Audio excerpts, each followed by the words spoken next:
Hello students, welcome back to my YouTube channel. Class 12th math के syllabus में एक chapter है जिसका नाम है सिस्टम ऑफ लीनियर इक्वेशन। इसमें हम लोग एक्स वाई जेड का वैल्यू फाइंड करते हैं। इसका लॉन्ग मेथड होता है जो बच्चों को पता होता है, जिसमें हम लोग पहले डिटरमिनेंट निकालते हैं यानी कि ए का मोड निकालते हैं, फिर उसके बाद माइनर निकालते हैं, कोफैक्टर निकालते हैं, एडजॉइंट निकालते हैं, इन्वर्स निकालते हैं, फिर उसके बाद एक फॉर्मूला लगा के हम लोग एक्स वाई जेड का वैल्यू फाइंड करते हैं। ये तो सबको पता है, लेकिन क्या इसका शॉर्ट मेथड आपको पता है? इसका नाम है क्रैमर रूल। तो आज के इस टॉपिक में हम लोग देखेंगे, आज के इस वीडियो में हम लोग देखेंगे क्रैमर रूल, जिससे हम लोग एक्स वाई जेड का वैल्यू बहुत इजी से निकाल सकते हैं। इसमें ना तो ज़्यादा कैलकुलेशन है, बस कुछ फार्मूला देखेंगे और फिर उसके बाद हम लोग इसको सॉल्व करेंगे। तो पहले हम फार्मूला देखते हैं, ओके, फिर उसके बाद एक क्वेश्चन ले करके उसको सॉल्व करेंगे। तो स्टार्ट करते हैं।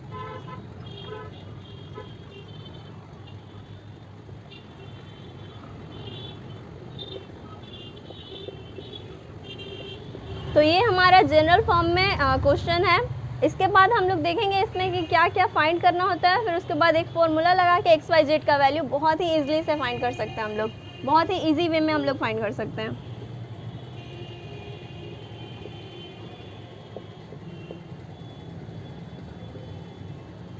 तो पहले हम लोग D1, D2, D3 निकालते हैं, ओके।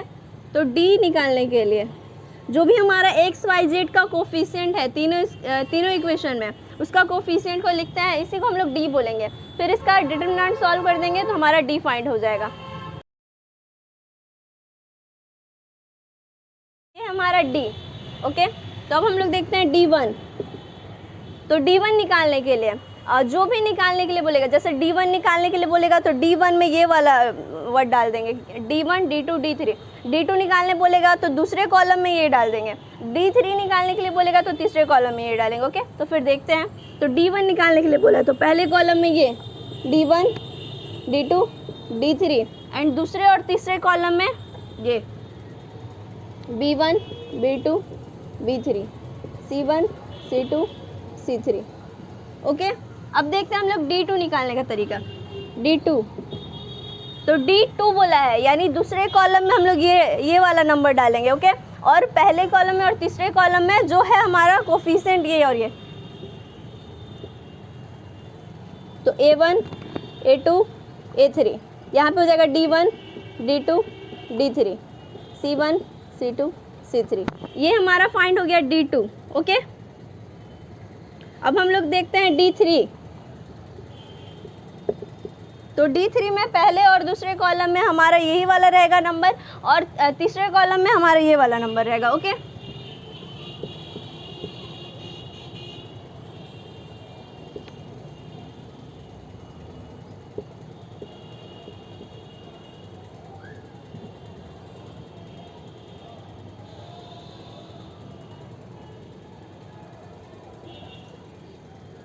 अब इसके बाद एक फॉर्मूला हमें लगाना है और फिर हम एक्स वाई जेड का वैल्यू फाइंड कर चुके होंगे, ओके। तो फिर अभी D का, D1 का, D2 का, D3 का, इसका हम लोग डिटरमिनेंट सॉल्व करेंगे पहले। तो D1, D2 एंड D3 का सॉल्व डिटरमिनेंट।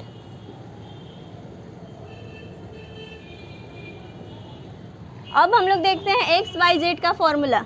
तो x का फॉर्मूला होता है D1/D, y का फॉर्मूला होता है D2/D और z का फॉर्मूला होता है D3/D।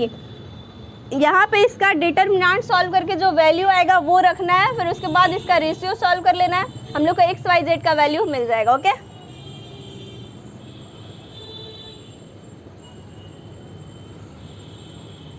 तो क्रैमर रूल से हम लोग बहुत इजी तरीके से एक्स वाई जेड का वैल्यू फाइंड करते हैं।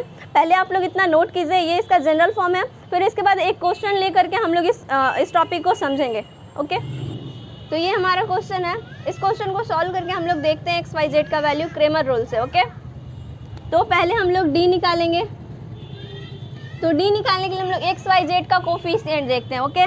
तो इसमें x का कोफिशिएंट 1 है, y का कोफिशिएंट -1 और z का कोफिशिएंट है हमारा 2, ओके। दूसरे इक्वेशन में हम लोग का x नहीं दिया हुआ है यानी x को 0 ले लेंगे, y दिया हुआ है 2 और z दिया हुआ है -3। तीसरे इक्वेशन में हम लोग को x दिया हुआ है 3, फिर -2, फिर 4। ये हमारा D निकल गया, ओके। अब इसका हम लोग देखते हैं डिटरमिनेंट यानी D को सॉल्व कर लेते हैं। तो डी को सॉल्व करेंगे तो प्लस माइनस प्लस, तो यहाँ हो जाएगा 1। अब इसको तोपेंगे, इसको हटाएंगे और इसको, तो इसका गुना इसके साथ, तो 4 दूनी 8, फिर माइनस इसमें इससे गुना करेंगे तो सिर्फ 6, फिर माइनस का 0, अब माइनस का 0 है, फिर 0 से किसी में गुना करेंगे तो सारा 0 हो जाएगा। तो मैं आपको लिख कर समझाती हूँ। तो 4 को 1 से इंटू करेंगे तो माइनस का 4, और 2 को 2 से करेंगे तो माइनस का 4, लेकिन बीच में भी हम लोग माइनस लगाते हैं, तो माइनस और माइनस का 4। अब हम लोग प्लस, तो एक बार प्लस लिए बाहर, फिर बीच में माइनस, फिर लास्ट में प्लस, ओके। और सब में बीच में माइनस नहीं होता है, इसको आपको ध्यान रखना है। फिर लास्ट में 3 है तो प्लस का 3, अब इसका, अब इस ये और ये जाएगा तो इसका गुना इससे, यानी कि 3, और फिर माइनस का 2 इंटू 2 तो 4, ओके। अब इसको हम लोग सॉल्व कर लेते हैं, तो हो जाएगा हमारा यहाँ पे, तो 1 में 2 तो सिर्फ 2, ये हमारा पूरा 0।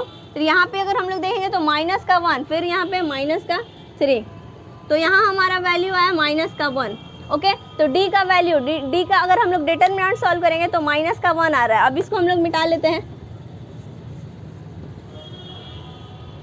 तो डी हमारा आ गया सॉल्व करने पर माइनस का 1, ठीक है। अब हम लोग D1 निकालेंगे, तो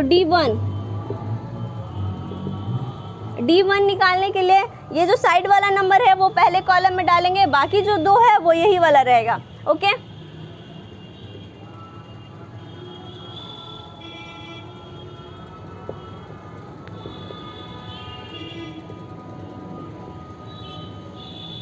अब इसका डिटरमिनेंट हम लोग सॉल्व कर लेते हैं, तो प्लस माइनस प्लस, तो 1, तो 4 का 2 से, फिर बीच में माइनस, 3 का 2 से तो 6, फिर माइनस का 1, अब ये और ये हट जाएगा तो माइनस का 4, और फिर बीच में माइनस, फिर माइनस का 4, ओके। और फिर प्लस, प्लस का 2, प्लस का 2, तो ये इसको नहीं करेंगे तो फिर 3 का 1 से तो 3, फिर माइनस का 4, ओके। अब इसको सॉल्व करते हैं हम लोग, तो यहाँ आ जाएगा 2, फिर यहाँ पे माइनस का 1 है और अंदर आएगा तो यहाँ पे हो जाएगा प्लस और माइनस, तो ये तो पूरा 0, यहाँ पे हो जाएगा प्लस का 2 और अंदर माइनस का 1, तो इसको सॉल्व करने पे आएगा हमारा 2, फिर यहाँ पे माइनस का 2, तो इसको सॉल्व करने पे हमारा 0 आ रहा है, ओके। तो 0, तो D1 का वैल्यू हमारा 0 है, तो D1 इक्वल टू 0। अब हम लोग D2 और D3 देखेंगे कैसे फाइंड करते हैं, तो D2, तो D2 निकालने के लिए पहला कॉलम और तीसरा कॉलम हम लोग यही डालेंगे, लेकिन दूसरे कॉलम में हम लोग ये वाला वैल्यू डालेंगे 1 1 और 2, तो पहले कॉलम में 1 0 3, दूसरे कॉलम में ये वाला 1 1 2, और तीसरे कॉलम में वापस यही, तो 2 -3 और 4, तो ये है हमारा D2, ओके। अब इसका हम लोग डिटरमिनेंट सॉल्व कर लेते हैं, तो हो जाएगा प्लस माइनस प्लस, तो 1, अब ये हट जाएगा तो 4 इंटू 1 तो 4, फिर माइनस, फिर 3 इंटू 6 तो माइनस का 6, तो यहाँ हो जाएगा प्लस का 6 माइनस और माइनस का 6, ओके। अब 0, तो माइनस का 0, अब 0 में किसी भी चीज़ से गुना करेंगे तो 0 ही हो जाएगा, तो सेकंड कैंसिल। अब थर्ड में प्लस का 3, तो प्लस का 3, तो ये दोनों हट जाएगा, ओके। तो 3 इंटू 1 तो माइनस का 3, फिर माइनस का 2। अब इसको सॉल्व करते हैं, तो हमारा यहाँ पे आ जाएगा 10, तो सिर्फ 10, फिर माइनस में 0, फिर प्लस का, यहाँ पे आ जाएगा माइनस का 5, तो माइनस का 5, फिर बाहर 3 तो 15, यानी माइनस का 15, तो माइनस का 15, तो यहाँ पे हमारा आया 10 और माइनस का 15, यानी कि माइनस का 5, तो माइनस का 5, तो D2 का वैल्यू आ रहा है हमारा माइनस का 5, तो D2 इक्वल टू माइनस का 5। अब हम लोग D3 सॉल्व करेंगे, ओके।